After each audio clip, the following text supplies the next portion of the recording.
Hi, man. Welcome to another episode of Kraken&Cutter's podcast. No shoes, no job, no problem. In today's studio, we got with us old Captain Clint Roberts from the Dreadnoughts, my partner in crime for many a day on the old History Channel, Amazon Prime, YouTube TV. Check it out. Underwater Empire. Check out AxMen. All those episodes are there. And, of course, the late and great, beautiful Cutter. That's right. Well, actually, we're the late ones. The team is back. Isn't that amazing? We're only missing 2, 3, 4. I don't know. We're missing a pile of them, but we'll get them on here at some point. We had we're like the main characters with the support group. The support cast. We're so aggravating they can only handle us in small doses. Very true. Very true.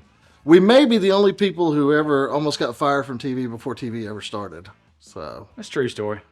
So anyway, we're going to talk a little bit about the TV show AxMen, how Clint and I got started on that. A lot of people have always asked, and we figured we'd give you the rundown of what actually took place before the TV show took place, before all that, and then we'll get into maybe the first episode of us on AxMen, and then continue the rest of it a little bit later. I feel like I should throw air quotes and alleged, or I need an attorney, or I think the statutes and limitations have went out. We got to spill on too many beans, and we're going to shit in somebody's cornflakes. It's just, just going to happen. So this whole craziness got started with we were watching Jimmy Smith and James Smith and screw off on the river. Well, actually, it started way before that. Take them back to the day you walked in the dive shop and told me about this cool stuff we could do. Well, like I say, obviously I started this for money. I was running a sawmill in Gainesville, and it don't take very many times to watch a truck roll in and a guy leave with 20 grand to go, yeah, I should probably change jobs. So, of course, I met you. I'm like, hey, I got to get certified, and I'm going treasure hunting at the bottom of the river. And then our conversation went something like, hey, I'm fitting to teach you how to do this, and I'm going to go with you because that sounds like the coolest ever. Yeah. And, and of course, you had Swilly with you. Yeah, and then Swilly, you taught Swilly to dive. And then, of course, he started logging with me. And Joe, right? And Joe Collins. And Joe. And, probably not very long in, I parted ways with Joe. Just nothing against Joe. Just we have different work day ideals. And, once we got rolling, even with Swilly, I was like, hey, I got to have somebody that's my speed. And then the first day you come out with us, let's see what, you found a log in 5 minutes. Yeah. You broke a winch completely off the boat. Yep. And Swilly got stabbed by a fish trap. Yep. And so that was a lot for one day. It was just a lot. I remember Swilly on the boat was hilarious because he'd be like, hey, dog, what you saw on TV was what you got with Swilly. That kid is genuinely as country as they come. I think lots of people thought we had animosity. Just I love the shit out of Swilly, man. He's a good kid. I say good kid. Hell, I reckon we're old and he's grown, so not so much anymore. But he's country as they come, man. My favorite thing that Swilly did was when he ran straight into that axe cut log that day. Yep. And just cut a hole in his head, cut like a 3-inch gash, or here on top of his head, no, the one hit him in the forehead, the one right in the axe cut. Oh no, but he got he went with me one time. We were moving him at Sullivan's, and he swam into a point, and dude, he literally look right here. Had to stitch him up at the house. Take a trip to Doc Rogers. Yeah. Had to stitch that shit up, man. Well, you guys came in a couple of episodes already, or a couple of years, seasons already going. They were 5 seasons in. Yeah, there were a few seasons in before we got there. And then, okay, so you were seeing the logs come out to your mill from the show, right? No. It was way before the show. So what lots of folks don't realize, when they interviewed Joe Collins, I went with Joe Collins to the first interview for Florida Loggers, period. I was one of the first people they interviewed. And when they talked to me and they talked to Joe, what they really wanted was Swilly. Because everyone in California in the TV industry, we should check on how many toes I can step on because I'm fitting to get on them, thinks that everybody in the South is the most retarded, stupid, dumbest ass person that's ever lived. Yep. So they want people that they think talk slow, and Swilly, God bless him, the kid's smart and quick, but he talks slow, and so you get that assumptive idea that, oh, well, he ain't that bright, we'll put him on and da-da-da-da-da-da. So, that first year they get, Joe and and Joe and Swilly and old man. Steve. What? Steve? Was it Steve? No, they had the old man. Yeah. Because he got the second season. Because first season he got kicked out of up north for logging illegally. Yeah. So the old man, well, like Joe and them was going to teach him. I don't remember the premise of that one. Yeah. They had Joe and them on, and then the second year, so that was season 4, probably season 4. Don't hold me to that. So then they call me. They've already got my number. Like, hey, do y'all want to do the show? Well, hey, what are you paying? Yeah. Hey, we'll give you a pack of bubble gum, 2 pieces of lint out of our pocket, and you'll get to be on TV. Y'all have fun with that. And that's literally what Joe and Swilly and all them were making. So literally, y'all have fun with that. And it literally turns into this joke, right? Like, so it's every year before AxMen starts, we get that call. Hey, do y'all want to do AxMen? Hey, do y'all want to pay us some money? Well, no, we're so broke and starving and we just can't afford to pay nobody. And, well, y'all have fun. And like literally, I was sitting in Dave's shop for the year that we were going to film. And I think they realized that Jimmy's health had got really, really bad. Like it was not going to happen. And so they call us. I'm sitting in Dave's shop when the phone rings. I answer the phone and I just go to cracking a smile. And Dave's like, I can't remember the lady's name. Dave's like, oh, hey, they want us to do AxMen again? And I'm like, yep. And I just literally said that. I was like, why are you wasting my time? I said, because you were about to tell me that you can't pay me and I'm about to tell you I'm not interested. I said, I don't know if y'all don't get this very often. I do not care about being on TV. I am here for the money. So if you want to pay us, show me the money. We'll show me the money. So they're like, all right, Clint, look, I've talked to everybody, within reason they'll pay y'all. They want to know what they'll get. So I said, well, what do y'all think? Well, can y'all go film something? So I think Mike Poppert is in the shop at the time. Mike Poppert and River Guide. And Dave knew an AV major or an AV teacher. Well, River Guide knew that. Yeah, Frank Barnes. Somebody knew somebody at the college. So the college sends out a crew of kids to film this for a project. So they get it for a project. To their credit, the best underwater footage that's ever been shot was them kids. No ish. They reuse it all the time. Like they should have really probably looked into. I didn't tell you this, but you should look into copyrights. They used your stuff without your. I mean, they pulled some footage off YouTube. I'm not telling you that you have some legal ground to stand on, but you might have some legal ground to stand on. Oh, goodness. At any rate, so they come out and film with us for a week. And I think it's still on YouTube. I think it's how AxMen should be. It's like parts 1, 2, and 3. Yeah. Okay, so what you have to understand when you watch that is that me and Dave take turns spoofing every character on AxMen. Just how damn stupid we think they are. Just how dumb we think the show is. And so we're just rolling through making fun. It's hilarious. We pull like 35 logs in 2 days. Like it's more than both teams pulled the previous season. I mean, like we're just rolling through. And so they go through, they take a week, they cut it, they edit it. We call them. Hey, versus us shipping this to y'all, we're just going to launch it on YouTube. Yep. And y'all can watch it. They launched Thursday at 12 o'clock, 1 o'clock. It was right after lunch. Thursday at 4 o'clock, they called us. They agreed to our money plus some. They sent a film crew down to film a pilot. He was here Friday. He showed Friday afternoon. He got on the plane that night. Friday afternoon, they were there. They come out and filmed one day with us. And then one day on the boat, he's like, oh, yeah.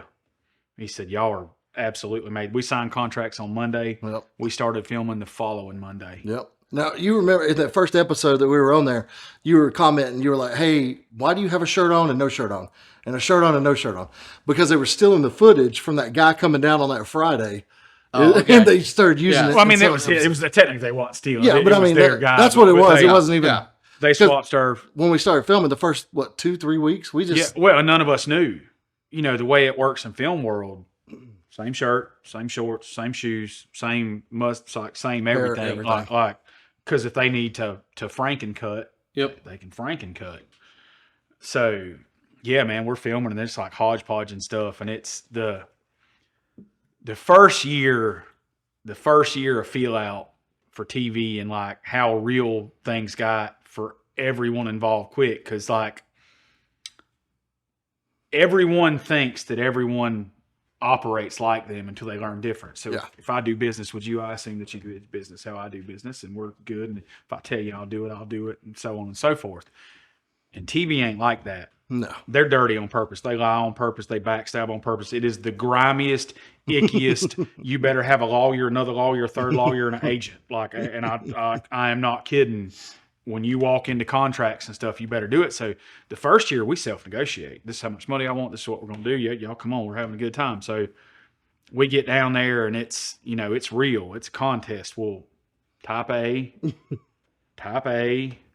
Look, you can take me to the watermelon spitting contest. I'm there to win it. Like I'm that way. I'm built that way. So, man, this whole first week, was it 4 days?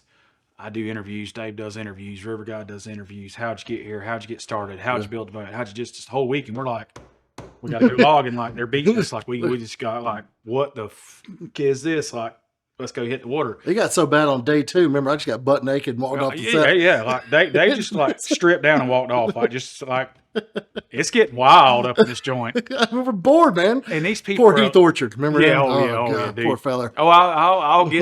Dude, I'm telling you, I got like stories and stories and stories. So we finally get on the water on a Friday. And I think our producer's Heath Orchard, and there was this big, tall sound tech guy, big, tall, about 7 foot dude. Strange guy. fella. I can't remember his name. A little strange, but I don't remember him. But and then he lasted about a week or two. We got this little Filipino AP and like super nice, but go getter, but terrified of creatures. Yeah. So and who was that other camera fellow we had? Gold, Patrocles. Patrocles, I love Patrocles. I love Patrocles. I don't even know his real name. It's Patrocles. That's his name. So, at any rate, we hit the water on Friday. Well, we go down, and contrary to what people think, we don't pre-plan. This is what we do for a living. Like we're just going to where we stopped last week.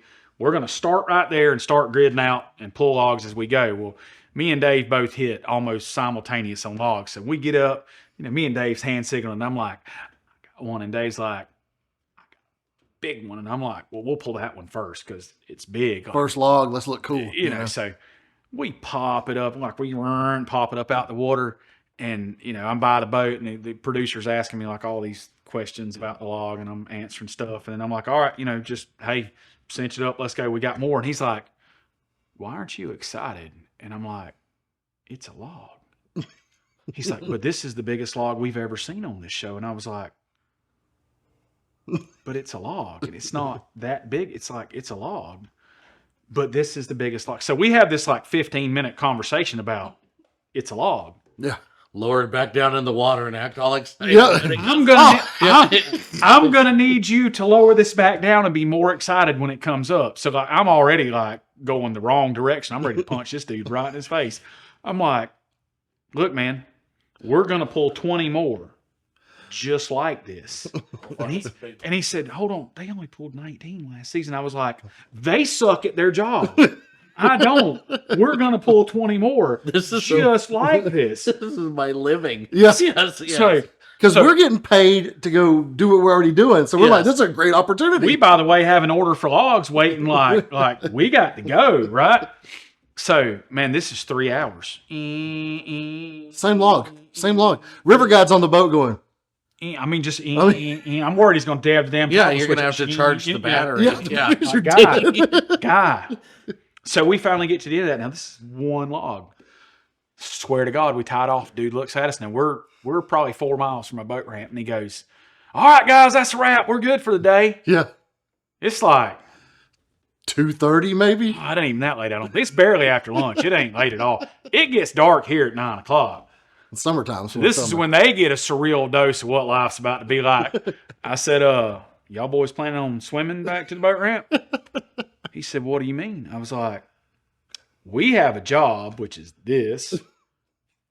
Y'all may have heard that Southern thing about we going to work daylight to dark, but y'all boys got about 8 more hours on this boat before it's going to be back at the boat ramp. So literally the whole crew is on your boat. Yeah, we had no chase boat. No. Oh, no, they did the next week. Yeah. They did the next week. I figured after this story. So he looks, he's like, do what now? I said, no, like we are going to log till dark. That's it. Like, that's happening. I guess we can shoot some B-roll. So we just start. Oh, you're going to be shooting some B-roll. So we just start popping. It's like that first day y'all come with us. Like we just start. Here's 2, 3, 4, 5, and he's like, "Oh my God, you're not kidding." Well, we're shuttling him to a ramp. We're Can't think of that man's name. I was about to tell him thank you on the podcast, but we're pulling to his ramp, which is only about halfway, so they can't quite get to where they need to go. Did that on purpose. So we're storing them there, and we're shuttling that's back the one and with forth. the big downhill lot. Yeah, out so the cow field. We're storing them. We're storing them there, and there's 8, there's 10, there's 12. We're on log 14, and we happen to hit one of them magical spots where cell phone service comes in, and he's like, "Hey, can y'all stop for a second? Let me make a phone call." All right, yeah, man, we'll take a break. So me and Dave eat a sandwich, drink a drink, whatever. We're just chilling. And he calls, and so we're hearing one side of this phone conversation, and it's, "Hey, how's your guys doing?" He's like, we don't know what they say. He's like, "Really?" He said, "Hell, we just started. They've already pulled 14." He's like, "Yeah, they're just like it's like nothing. I don't know what. I thought these things were hard to find. They're just it's nothing." And he's like, "Really?" And so, this goes on for a second, and he gets off the phone. He's like, "I'm gonna need y'all to get out the water." I was like, "Do what now?" He's like, he said, "They haven't even found a log." He said, y'all are winning by too much. We've got to stop." And I was like, I have an order. Like, with Santa Claus. I'm like, I told you we pull 20 a day. That's our, And we told this to the producer that's on Swilly's boat. So it's the other, hold on. that guy's on the other boat. I told it to the attorney we spoke to. I told it to every person down the chain that we talked to. I was like, we will pull 20 a day every day that we go out. But is Swilly, was he doing it as like just a fun thing? Or was this an actual job? Well, he was originally with me. He originally worked with us where it was a job and he got paid to do it. Okay. But when TV come along, I don't blame them. They're young and they like the idea of being on TV. So he went with Joe, and Joe paid him to log a little bit, but they lived at home with mom, so money. They did it as, I don't know, recreational money, maybe side money, play money. Like, this is a job. Like, we both have other jobs, but when we're out here, this is a job. We are here to get this done. And then you have now turned this into a contest, which for type A people, you've made it worse. We're already like, we're going. It's like, there's no way I'm losing to Jimmy Smith. It's just not happening. Like, it is not happening. And they're like, "I really need y'all to stop. You got to take us back. Like, we got to figure out what's going on." So the next day they come out, and they're like, y'all are going to have to be placed on logging restriction. Logging restriction. They come up with the term, logging restriction. And it's written in, on papers. Logging restriction. So right? Why don't they just edit their footage to match what they? I got one. This was the gripe I always had. How about you take some of that namesake original production and be original instead of having somebody win by 1? Why don't you let me run away with this with a landslide? Well, that won't be interesting enough. Oh no, I'll make it colorful. You don't. I got that shit covered, buddy. I can talk mad shit. Like, let us win by 100. Yeah, let us win by 100. Just let us pull. Oh no, if they cut us loose, oh God, we'd have won by 1,000. It was not fair. That's because we happened to hit this section of river we'd never been to before. Oh God, dude. And it was just like, we're just wiping them out. It was crazy. I mean, never have I seen anything like it. Ever. They then decide they're going to have us go film where they're at, because they somehow have decided that there was no logs, or we pulled them all out. I forget the shit story. Yeah, we put them down there where there was no logs. We put them down there where there's no logs, right? So, well, before that, we're sitting up there, and for years we've been riding by these idiots, and they're putting up balloons and stupid stuff. They're just doing. They don't know what. I don't understand how they, whatever their process is. It ain't mine, and I don't. Whatever, So we go down there, and the first thing we do is we're sitting there, and they're up on the hill arguing. We've already launched our boat. We're riding by, and we cut by it, and the boat's not tied up. No, it's just sitting there. It's just sitting there in the eddy. And I'm like, well, let's teach them boys a friendly lesson. So I'm not saying that we did, and I'm not saying that we did not push their boat out in the current, but I'm just saying that when their boat got in the current. Could have been the prop wash. It was when we were coming around. I'm just saying that we sat there very quietly for a good 30 minutes while they bickered about things and watched their boat float down the river. And then the production crew's like, "Where's your boat?" And they're like, "Oh, it's tied up right here." And then he's like, "Well, I didn't tie it up." And then the other one's like, "Oh, I didn't tie it up." And I was like, "I don't think any of y'all tied it up." So then, we had to go bring their boat back to them. And so remember that, though, when we go down there and we find the boat to go bring it back, we're like, this will be the epic entrance of all time. We take their gripping tape, and it was called Logzilla was the name of his boat, right? So we cover log and put twig. So we renamed the boat Twigzilla. Nice. Twigs. Them boys pulled small logs all. And then the best part, did they ever make film? They had a whistle on their boat. Oh, no, you should just no, I got to. This is the best. No, you should take that shit to the grave. To the grave. Just. No, I think it's time to confess. This sounds too good. This sounds way too good. Have you ever seen someone try to blow a whistle with a fart? Oh. Because I did. Would you like to take a guess as to who attempted that?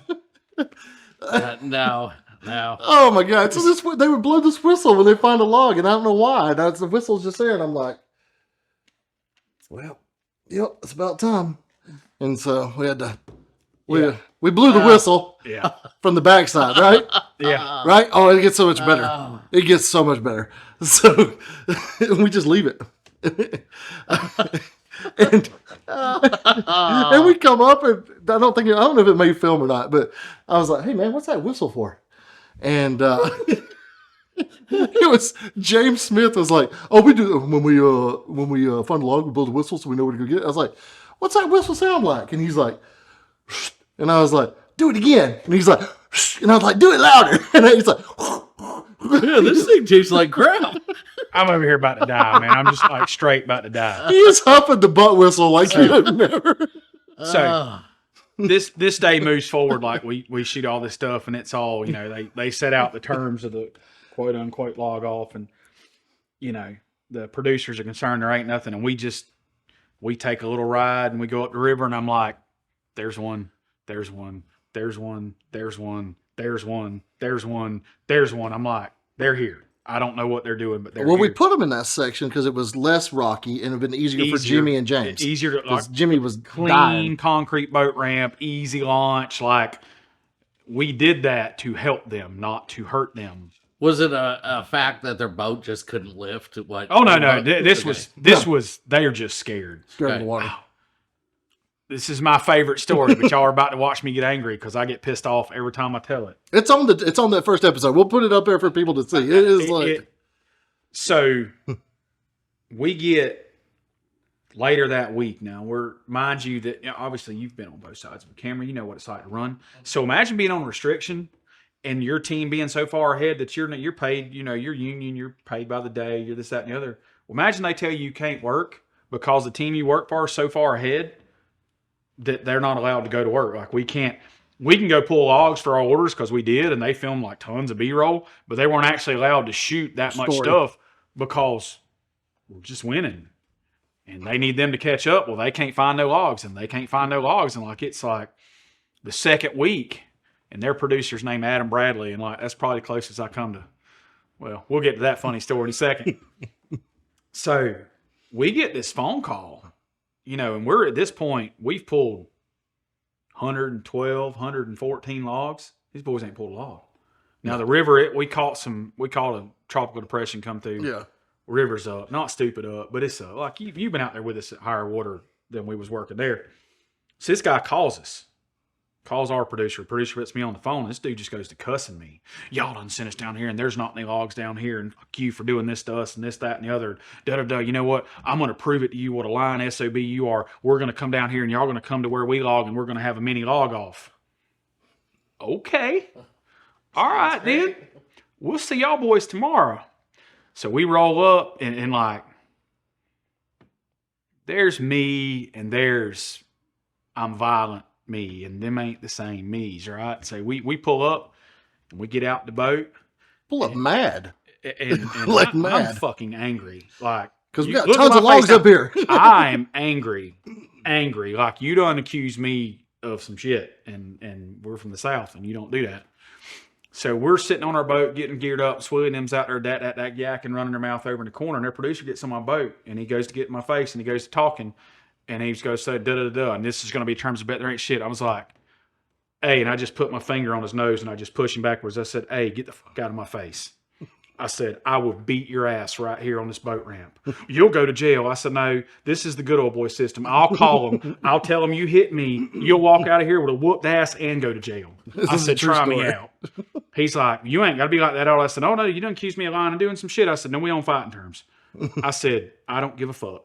I don't care what the terms of your bet are. Well, the losers are going to drive back naked. I said, I don't care if they have to chop their dicks off and eat them. I don't care. Whatever terms you want, I don't care. We agree. Let's go. So when you said that, River God was like, I'm out of that bet. It was hilarious. So Swilly and then walk over to the boat, and they're, I said, Swilly, you better look this man in the eye and tell him that y'all scared. I said, because I'm fitting to go out here and embarrass you. I said, and I don't mean embarrass a little bit. I mean hurt your feelings. Oh, not dog. There ain't no logs here, dog. No we done looked all over the place, dog. There ain't nothing. We pull out the boat ramp. Where's I seen a knife over here. Yeah. We drive out here, right? Dave's got this orange ass Rambo. The same one I use in the river. It's the cheapest knock-us-off dive knife you've ever seen. Some bitch is like this long. It's like an orange dive knife. We drive out, and the hole's about 30 foot deep, and Dave goes, and he pulls $500 out of his wallet. He said, I'll give it to y'all if y'all drive down there and get it. Yep. He said, because I don't think none of y'all are brave enough to do it. But guess who went and got Dave's dive knife? You. Dave. I had to get my damn dive knife. Dave, because they wouldn't. And I looked all over it for $500. Hey, so we start heading up or down river, and we're riding with our producer. And I looked over and we had a temporary. We done give our other producer a nervous breakdown. He had to go home and drink wheatgrass smoothies or something for a week. Yeah. Like he was really into wheatgrass smoothies. So that's when we had Leonard Sam, Skinner, man. We had Sam for the producer, and I looked at him. I said, Sam. I said, can you tell that I'm angry? He said, yeah, man, it's great. I said, Sam, let me tell you something. I said, today ain't the day. I said, whatever you're shooting, you better get it. I said, we ain't reshooting shit. I ain't stopping for shit. I said, when I get started, I'm gone. Don't ask me no questions. Don't ask me to do shit. I said, I am here to fucking destroy them. Period. Oh, so he went through with it. Oh, yeah, no, we're going. They're getting. We're doing this log off. I'm getting to what they thought they had and why they done it. But they wouldn't do it at the deep part. They had to go a little shallower part. They go to this shallow stretch of river, and it's the middle of this. They pull up in the middle of this mile-long straightaway, which is all wrong. You never start in the middle of a mile-long straightaway. But they pull up, and they're like, oh, hey, we're going to start right here. And I look at my producer. I said, they've already got a stage log right there. He said, how do you know? I said, because nobody does what they're doing. I said, they've got a stage log. He's like, well, you're not worried about that? I said, one log ain't going to save them. And he's like, they may get the first one. He's like, oh my God, dude. He's like, this is great. And well, I think, let's think about this real quick. Logs coming down a river, hit a curve. Oh, yeah. They fall apart at the curve, right? Yes. They continue down this mile long. They're not falling apart. There's nothing there. Yes. So before I just tell River, I'm like, hey, just drive up to the curve. I said, start where we should start, go to the curve. Yep. And before we can even get up there, they're hooping, hollering, blowing their fart whistle like, oh, we found a log. Oh, it's every time. Hey, damn, this thing sticks. When I tell you, normally Dave's first person off the boat. Not today. I'm the first person off the boat. When we pull up, when I tell you that Jesus loves me, Jesus loves me. The log they thought they had found, the dumbasses didn't take time to pull it up, make sure it was a log. It was a shortcut this long. They popped it out. It was just a stop. I jumped out of the boat, sank almost chest deep through like leaves and muck. Yeah, it was nasty. And literally land on the biggest log that we've ever pulled. And I just get this shit-eating grin on my face. And Dave is I ain't even got my fins on yet. Dave was like, he looks at me. He said, no fucking way. I was like, dude. I said, I just go to feel. And I'm like, it is fucking ginormous. And then I just go. Now you're hoping your boat's no. So now I just go to doing what you should do. I'm running my foot down, and I'm like, there's another one. There's another one. There's another one. And I'm like, Dave, it's a whole raft. I was like, it's right here. It's a whole raft. And my producer looks at me. He said, you are shitting me. I was like, no. And I said, this is on, boys. I said, it's murder. So we pop it out. It's like a 40-inch. It's nice. Oh, nice. It is enormous. Big old axe coming Like, in. it was so big, I had to go beside the other one and pull one to counterweight the other side of the boat. Yeah. So we just pop that one, then we pop another one, then we pop another one. Then their producer goes screaming, "You need to go down there where they're at and start pulling those logs, and they're beating you." So they go to rolling up. I'm not even in your neck of the woods? Yeah, right there. They're trying to roll up right beside us. Yeah. Hey, look, this is where things got real sketchy. So they come to coasting up like they're about to jump out. And I just slip my fins off, and Dave's still there working along. I step on the boat, and I set my dive gear down, and I just roll a 45 and cock it, and I look at Swilly. I said, "If you stop your boat, I'm going to fill the whole damn pontoon full of holes and sink you right here." And the producer looks at me, he said, "You wouldn't." Swilly said, "Yeah, he would, dog." Keep going. Swilly said, "Yes, he will." He's like, "This ain't funny, Clint." I said, No. You called down the thunder. Now you got it. Mm-hmm. I said, "You fitting to see what it is." Called me a liar. Said I wasn't good at what I was doing. Hey, look here. We won the 1 day log off 27-0. Well, half. Well, yeah, well, it was like a little. We won 27 to 0.2. We won 27 to 0.2, and then some more of that surreal stuff like background stuff. So we get to the boat ramp. Well, here comes Adam Bradley with a cowardly, head hung low look on his face. "Oh, I'm sorry, man. They were telling me there wasn't no logs. I didn't know they were so bad at what they do. But listen, if y'all think it'd be okay, they could pick a couple y'alls up. I need I need them to win this mini log off so it looks better for TV." And I'm like, "You can suck everyone on the planet. Like, it ain't happening." "Oh yeah, you're under contract." And this is where I got, like, I have a reputation as the hardest person that they've ever had to work with for original productions, and this is where that came from. So they look at us and they're like, "Oh yeah, you're gonna have to do it." And I was like, No. Y'all got me effed up with Santa Claus. No. I said, "So we're done." So Swilly and them are working under my sectional permit. Mm-hmm. So I look at Swilly and them and I say, "Get off the river. You're off my permit. You're not going to be legally, and I'll have the game warden here tomorrow. You're not permitted to work." I said, "We done. TV's over right now. If y'all think y'all got us, come get us. We're done. We're going back to work." So film crew sitting at the hotel, second film crew sitting at the hotel. So that's costing them, $20,000 a week. Me and Dave's logging. We just doing what we doing. "Hey man, y'all are going to have to come back. We're going to sue y'all, this, that, and the other." Go ahead. Like, you think you got something, buddy? Come on. So oh God, I wish I could remember her name. It's probably better to lead it off. Yeah. So I'm the person in charge. She's hot too. Is going to fly down here, and I'm about to tell all these little redneck boys how it's about to be. I'm about to straighten some shit out. High heel shoes, mini skirt. Oh, you're good. Hot. Good Hot. looking. Yeah, she's good looking. So now the film crew calls us. They're like, "Hey, she's going to come down and meet y'all." She flies into Valdosta on a private plane. God knows what they spent. Private plane. Yeah, That's from Los that's Angeles. a few dollars. Yeah. So we're sitting down here at the ramp, and I'm on the boat, and like, I'm still angry. Like, I'm angry. And I'm one of them people, I don't care. I will hurt your feelings, buddy. I don't care. So here she comes pressing it down the boat ramp. It's really good though. She's It like, look good. "Where's Clint?" That'd be me. "Let me tell you something about how this is about to go." I said, "Hey, bitch, you better slow down." And the look on her face was like, "Do what now?" No one's ever talked to her like "Do what that. now?" I am dying on the boat. She is like, "Do you realize that you have a legal contract? We could sue and take your whole company." I said, "No, lady." I said, "Do you realize you think everybody in the South is stupid?" I said, "Why don't you look at who you signed that contract with?" I said, "You signed that to a fourth party LLC." I said, "Not even a third." I said, "That is 4 LLCs deep." I said, "Matter of fact, you don't even have to sue us. I'll give you that whole LLC right now. You can have all of their assets." I said, "What I signed was contracts for that LLC to use every permit and piece of equipment that I own as a private transaction." I said, "You've got nothing." I said, "So sue away. Have a good time." I said, "But you ain't filming no TV." Got a long way to go to get to me, honey. She literally looked at our producer and other people. She said, "Just film it how you need to." And walked right back up the boat ramp. Walked right back up the boat ramp, went right back to California, and by God, we won.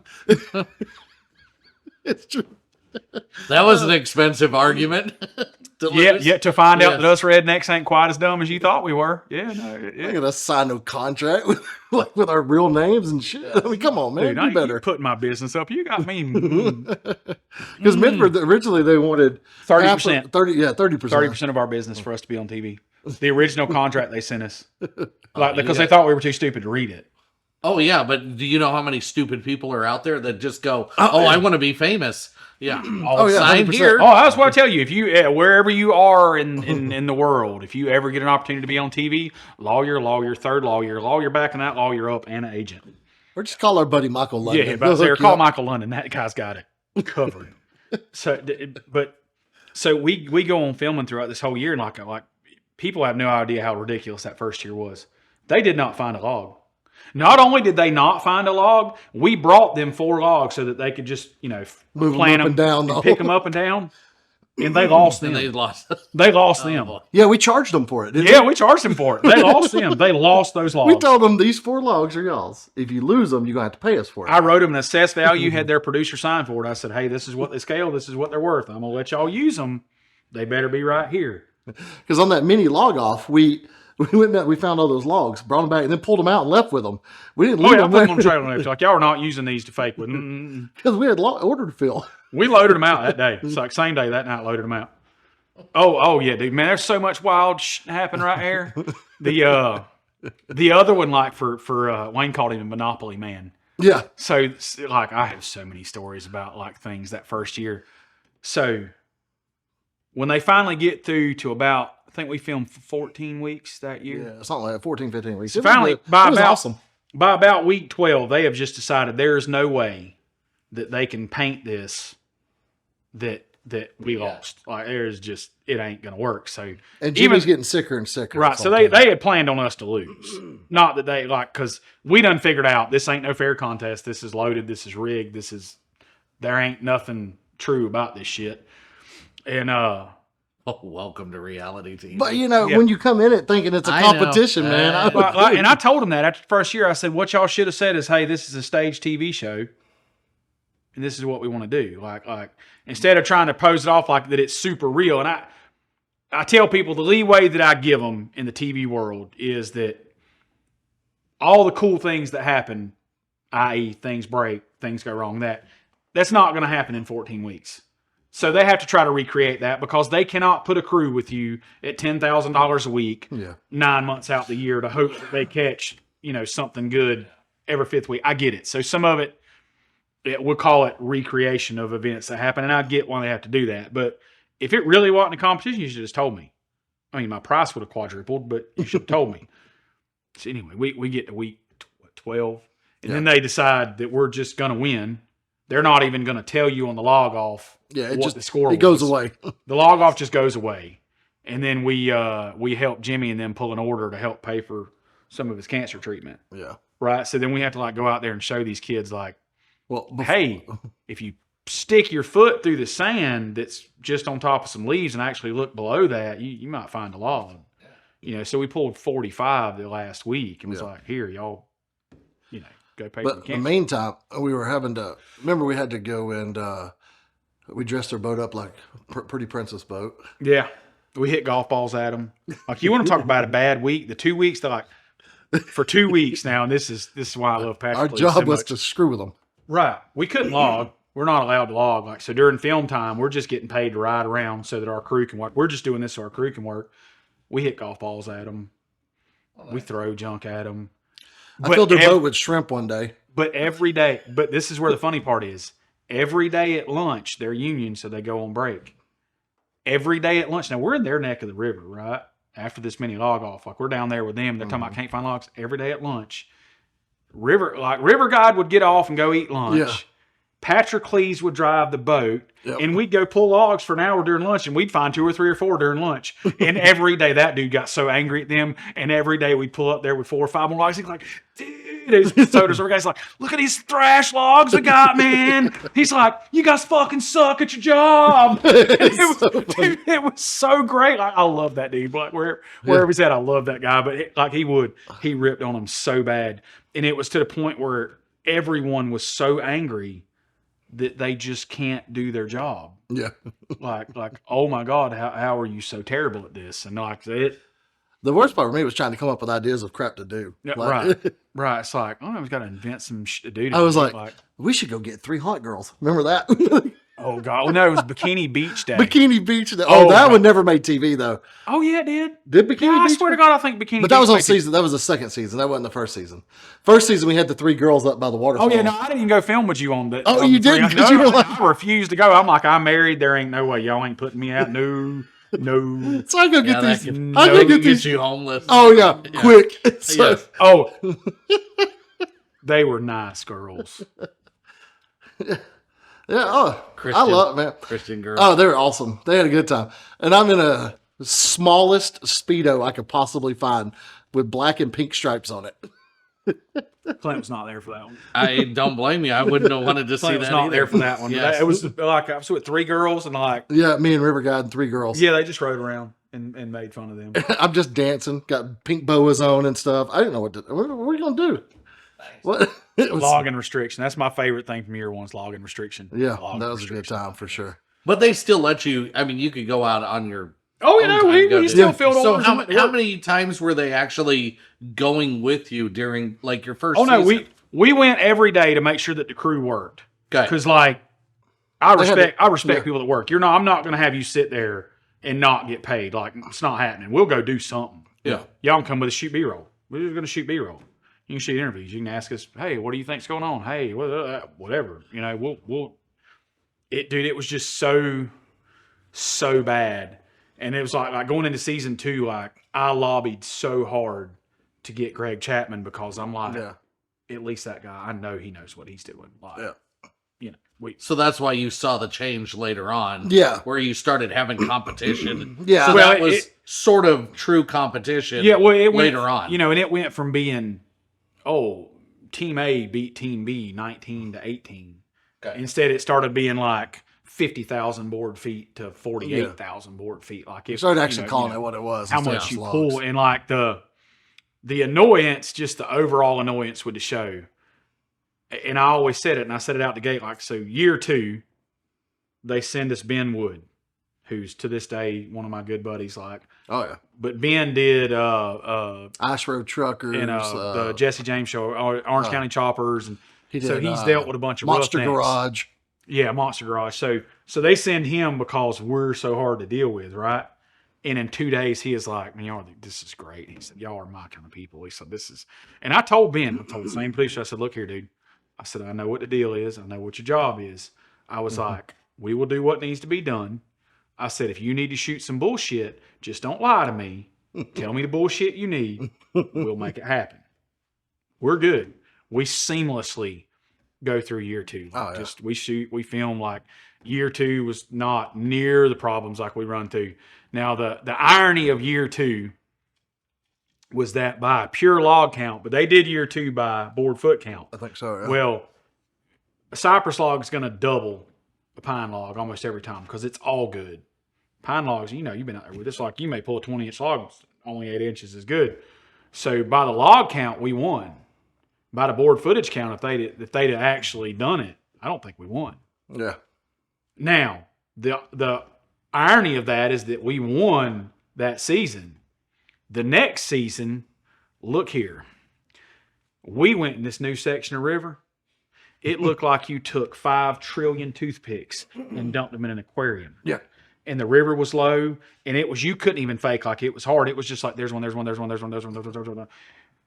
It was ridiculous. We had a half-mile stretch of logs in a 16-foot hole that you could walk.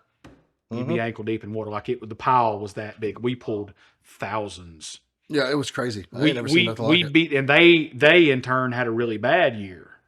We beat them by so much it wasn't even funny, but of course we lost. Did we lose that season? We lost that season.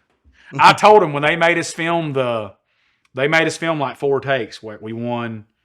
It was a tie. Oh, that's right. Then they want us to film something where we lost, and we're all like. So the one you see on TV, and like people wonder why I say that. They're like, Ben is like, Clint, you have to do one where you lose. And I was like, okay, I'll do it my way. So I think the gist there was they had a buyer and we were splitting up an order. So it was basically like if Greg won, he got $300,000 and we got $250, something like that. So I think my ending interview was like, "Oh no, we lost. I am so sad that we made $250,000 in 10 weeks. Tears." I like and cue the water. Like was a total ass about it because I'm like, we absolutely wiped the floor with them that year. Now, and I would tell you, I think the year before they beat us. Yeah. But that year, nobody beating us where we was working at. But that was nuts. Right there. Yeah. If we get one more of those, I'll take. Yeah. I'll take. Yeah. Because what was it that second year we did the lake up there at Twin Lakes because the river flooded so bad? That was wild. All the people, like, dude, the other crazy stuff is like, I wish I could have told everyone when we started filming, like first year stuff. Dude, everywhere we filmed, these crazy ass rednecks would be running, diving off the riverbank into the river, trying to swim their ass out like while we're filming. Because they want to be on TV. Oh, yeah. Because they thought they're going to be on TV. And I just want to be like, it's called editing. It's going to edit you right out. You're drive by on their jet skis. You're never, ever going. Oh, I know. Yeah. Believe me. Oh, it's so funny. I have seen stuff while we're filming that you're just like, it's just as especially nowadays. Oh, yeah. Nowadays, it's the easiest thing in the world to just go flip. But say it's like just put a little here and a little here and you're gone. Or now you just can erase them out of the scene anyway. Yeah, take them out. Yes, it's wild. But it was fun, man. That first year, I liked the first year. I thought it was other than being angry. But once we figured out it was really reality TV is nothing real. Well, I think that was kind of obvious as I'm sitting at home. I have to be, this started when I was in Colorado and I was watching you guys, AxMen, and you guys came along. And of course, my wife's like, "Oh, it's such a beautiful area down there. And I'd love to live along that river and all this stuff." And so we're to blame for lo and behold, here we are, and here I am. Never in my wildest dreams did I think I'd be on this boat with you two clowns watching the electrical system burning and the motor on fire. So, and I'm sitting here going, it's all fused now. I have went back and fused everything now. Like no more fires. Like hold on, y'all walking with us the other day. The last time we went out, Andrew, Aubrey, somebody was on the boat with us. Aubrey was on the boat. Oh, yeah. Shorted out again. They smashed something, shorted out, went to melting the whole thing. Oh, yeah. It was not good. Yeah, it was the whole box not cool. It's all fused now. I just know when I was sitting in bed one night and I'm watching your show and I see this clown over here with his, revolver out, shooting into the water, baby. And you two are sitting there going, "Oh yeah, this is Echo log location here," and I'm sitting there going, "Oh, you two are the biggest clowns I have ever seen." Oh God! So let me tell you a 100% true story on that, and I'm gonna hurt a lot of people in the United States of America's feelings if they see this because don't believe anything he says. So. Please don't tell me there were people that actually believe. Oh God, there's people who believe that right this minute. Oh, to the Jesus gospel truth. So this is how funny this whole thing is. So we're filming how AxMen should be, the spoof, right? The pre-casting spoof, and Dave rolls his pistol out and he looks at me. He said, "I'm gonna do some dumb shit and they're gonna believe me." And I was like, "No, they're not." I said, "There's nobody's that stupid." I said, "There's no fucking way they're going to believe that." He's like, "I swear they'll believe it." I was like, "No." And he's like, "Yeah." He's like, "Look, I'll shoot regular 44s and then I'll shoot a 44 mag." He said, "I won't even know." He said, "I'll just put it in one and roll it and I'll just shoot till it hits. And then there it is." So we do it. Hey man, I swear to God, when California calls, "Can y'all do that pistol thing? That looks really neat." I'm like, I look at Dave and the dive. I'm like, "You're fucking shitting me, right?" And they're making fun of you guys for being rednecks. 100%. Yeah, they're in California going, "Oh wow, that is just incredible." So we're rolling through all this time that we do this stuff, and the crazy part is like everybody believes it, dude. We go do shows, places, and people run up. "Man, I knew that shit. I tried to tell my cousin Billy Bob I knew that shit would work." And I just like, "Hey, you want to talk to Dave about that?" And I just walk off. I can't even do it with a straight face. Like I can't. I'm just like, "Oh my God." They're like, Dave's like, "Yeah, that's that thing them dolphins do, man. You can hear it." And I'm like, "Oh my God." I'm like, "Oh Jesus, I got to get out of here with this nonsense." Echolocation. It made sense to me, man. Right? Yeah. I was like, I can make people believe this. I promise you. The rednecko location. Oh, let's see But I forgot to tell him the gator story. The 2 gator stories. So the first gator story. It's why our original producer, so week 3, we're on logging restriction. We're riding around shooting B-roll. We roll past the gator that is maybe 3 foot. He's this, right? He's nothing. We swim by and it's a pretty clear section of the river, and he runs up under a log. I don't think nothing about it. I look at Patrick and I'm like, roll it, and I dive off the boat. Grab the gator, right? I don't think nothing about it. It ain't this deep, so I stand up, and the sound tech is this big tall guy. Noah. Noah was on there by then, I think. No, it wasn't Noah. No, because that's why he left. That's why we we lost 2 of them. So the little AP is this little Filipino girl, mm-hmm. and then the producer's Heath Orchard. Yep, and then Patrick Lee's on the camera. So I just throw the gator on the boat, right? So what's a gator going to do when it's on a boat? Try to get the hell off the boat. Off the boat. It's like, oh God! Yeah. Hey man, look here. At the time, the newest whoopiest camera out was the Zeiss, the Z7s. No. The Z7s. Oh yeah. Oh, it went in the water. No, not 1, but 2 Z7s bounce on the deck. Doom. We unasked our cameras. We get in the water. The AP girl just hits fetal position, goes to somebody. You would think that I just threw like a fucking Tyrannosaurus on the deck that was about to maul, murder, maim, and kill everyone. So they all jump off the boat minus Miss Fetal position. Yeah. The gator immediately gets back in the water. And them two grown men is like Jesus trying to walk on water to get back in the boat. Both of them suffered mild scrapes and injuries, like trying to flee from the gator. In the meantime, we're just sitting here like, holy shit! Like, what just happened? It's a 2-foot gator, and she's just like, no, she's done. Like done. We had to take her to the boat ramp. She goes home that day. They put her on a plane. She goes home that day. Yep.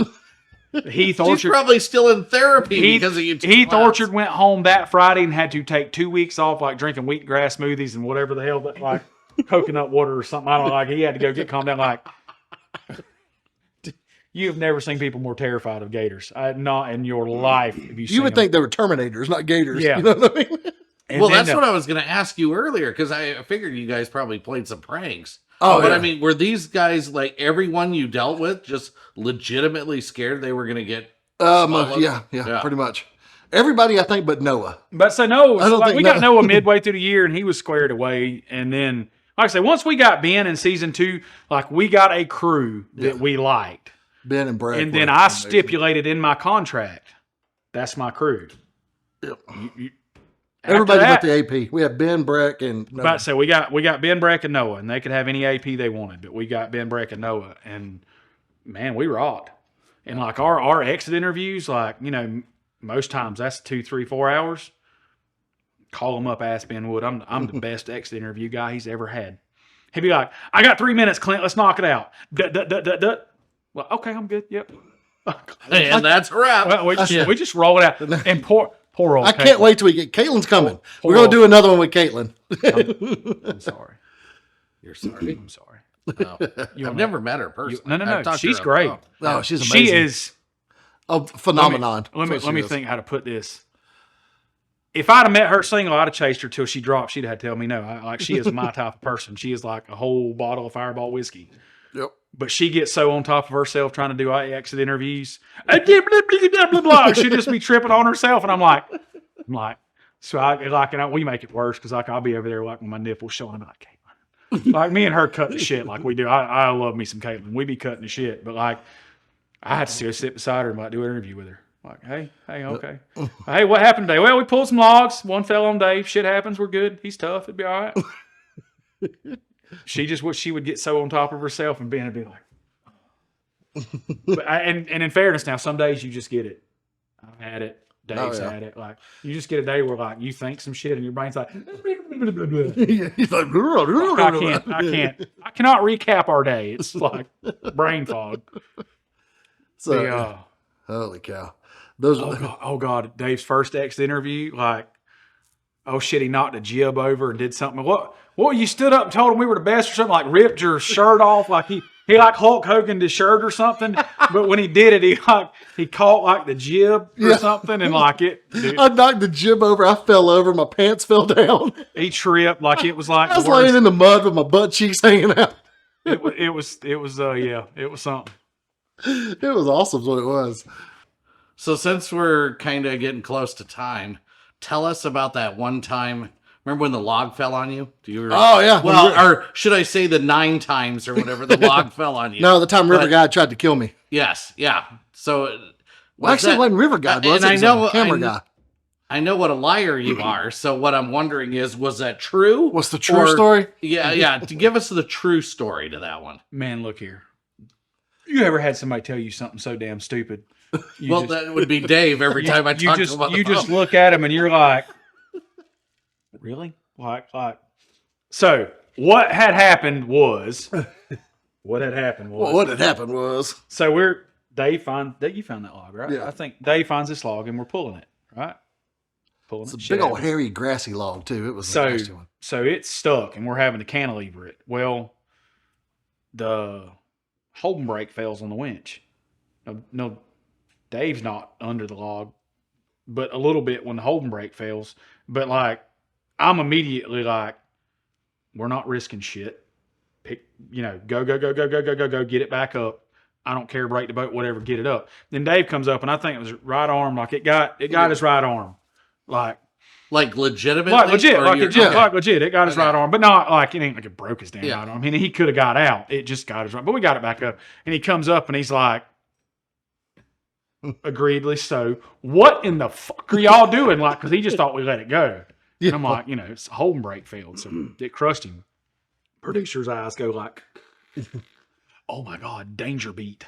Oh yeah, danger Will Robinson, danger beat. So, shit you not. Guy looks at me, he said, you think we could put Dave back under the log and set it back down on him so you need to rescue him? Think you can put me under the log? That was just legit. He was legit. Like, can we put how Dave? About we just put him underwater and I'll jump in and act like... Can we, under 12 foot of water, put Dave under a log? What, a ton log or however much it is? And hope that the winch still gets it. Right, and then hope the winch works. The tore up winch. Yes. And hope the winch works and get it back off of him. And like, you can tell, like there's like one mouse with 3 broke legs under the wheel in my brain going, re, like. What did you just say? I'm like,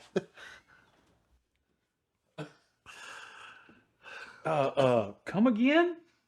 Well, it'll be a good danger beat. We'll set the log down on Dave. And I'm like, you want me to set the log on top of Dave? And what happens if he dies? Let's talk about that for a second. Yes. What happens if I die? And he's like, well, I mean, your winch is like, well, what happens if it shorts out, buddy? Well, I hadn't thought about that. And I was like, well, what if we just swim Dave down beside the log and he sits there and we just fake it all because y'all are good at that. Hey, that sounds like a concept. Oh yeah, like, well, hell, there's a stellar idea. Let's try that. So I just wonder what would have happened if it was on the other boat, and they were like, "Can you put the log on top of Swilly?" Oh yeah, shit. Oh, and those guys are stupid enough. Hold on.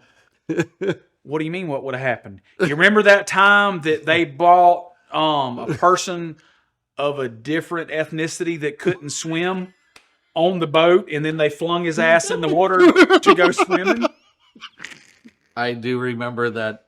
I look at these people, I was like, are y'all absolutely out of your damn minds?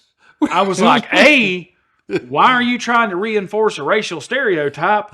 B, why in the hell are you throwing someone that can't swim off the boat? Well, we thought he could swim a little bit.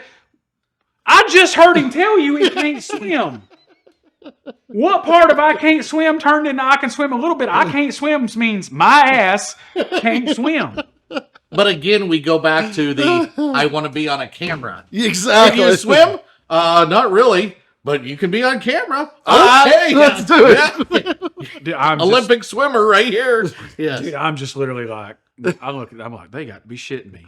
You know, and the other part, like, he's dive rescue. I'm dive rescue. He's a damn master scuba instructor. He's somewhat liable for ignorant shit like that. Oh, You can't do that while we're around. I don't care what ratings you have. Normal common sense would be, let's lower a log on somebody underwater when the winch isn't working in the first place. A ton. I mean, it's not just, we're not talking a little log. We're talking about a giant, hairy, nasty log. Back to how much TV doesn't care, though, and hopefully we got enough runtime. I'll give you one more story of how just conniving them people are. So when they're trying to get something on film, right? So we're down there and tensions are already high. We're on logging restriction, and they've got our chase boat driver is my brother. So by the way, because we look so much different, none of them put that together. None of them put together that the guy driving the chase boat is my brother. Yeah. So he's sitting down there, and Steve Livingston was the other chase boat driver. That's why I was thinking of this. So Steve was the other chase boat driver. And their producer's sitting down there with them with this other. They sent somebody else to help coordinate something with Jimmy. So they got this guy down there, and he's like, who was it? Who was they telling? Oh, no, they were telling Steve. Because Steve was helping them because of the Jimmy thing. They're like, Steve, you should go up there and punch Clint because he's been being mean. Just punch him right in the face. Just walk up and punch him in the face. So my brother just comes bebopping up the hill. He said, hey, man, you know anything about anybody supposed to punch you in the face? I was like, he said, man, they down there telling that dude to punch you in the face. I said, they know he's got a steel plate in his head and he won't walk away from here if he does. No shit, he got in a wreck. He really does have a steel plate in his head. And I'm like, y'all don't want to roll down that road. So Wayne goes bebopping back down there, and he looks at the little policeman. He says, hey, man, I don't mean to interject here. He said, but does Clint know about that? He said, yeah, Clint knows about it. He's like, all right. So this conversation carries on. And I think they about got him hyped up into doing it like that. He thinks that I know and it's all going to be planned. And he goes bebopping up the hill, and Wayne's just like real calmly. My brother's so much calmer than I am. And Wayne probably didn't say 10 words the whole time on the boat. You know, just quiet fishing. Wayne's also, 6 foot, been 240 his whole life, strong as an ox. Like he's a big old boy. And Wayne said, look here, in case y'all don't know, that's my brother up that hill. And if y'all send somebody to sucker punch him, he said, all I'm going to tell y'all is I'm going to go to stomping ass, and I'm going to get his, and I'm going to get yours, and I'm going to get yours. And he said, and all y'all going to toe the ass whooping out of here. And they go, do what now? And then he's like, that is my brother.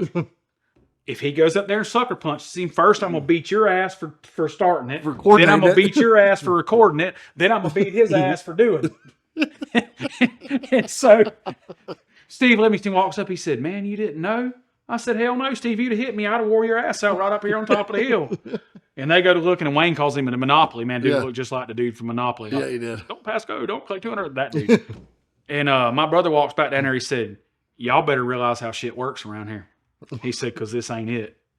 And then we was in some more trouble, and they was all mad. And then Monopoly man went home.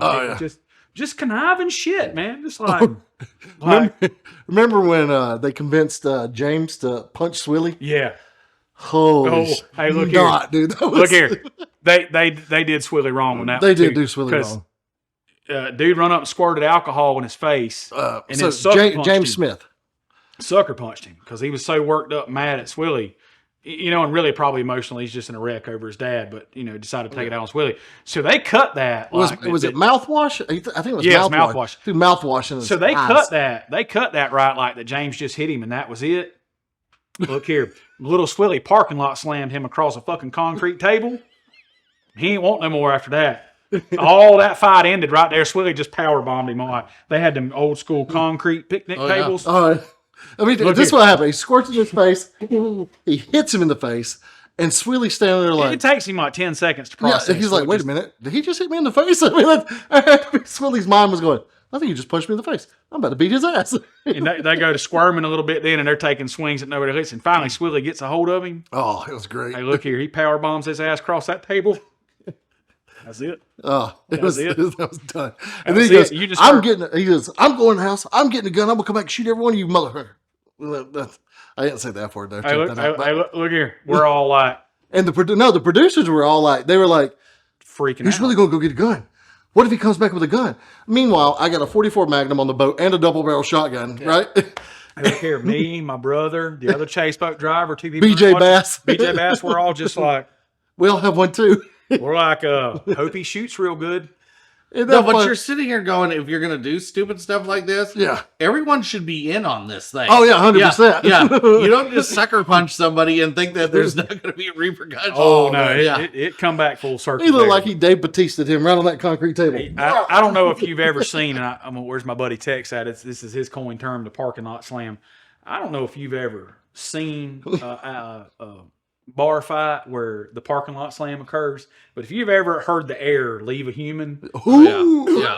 and they're sitting there like just trying to get it back, and that was it. He didn't do it like on the flat part. He did it on the corner. Like, Did he totally pass out? No, he just laid there and he was like, it just took him about 5 minutes to get his air. Just It was so funny though, because that producer was like, "Who's gonna have?" And we're like, "We're in the South. We all have guns." Like, welcome to the South, brother. I'm like, I realize y'all are from California and you're not used to this idea. I was like, but here's one, there's one. I said, oh, and if I go to my truck, I was like, there's probably a shotgun and 2 rifles in the back seat. I was like, matter of fact, if y'all really want to push this, I was like, I probably could get him a good 500-600 yards before he even gets back down here up the road. It was so funny, man, because they had no And they're clue. worried about him getting a gun, yet they're the ones that started the whole They thing. started everything. Yeah. Because they're working him up. These guys. But say, I wouldn't say that they started it because they've been at it all year. And looking back on it, This really was a turd to it. That kid has so much emotionally going on. Like fathom watching your dad die of cancer. And Fathom your dad's a total turd. Like, for real life, a turd to you the whole time. You're trying to work. You're dealing with TV people who are evil, conniving bastards. Like, that kid had a lot going on.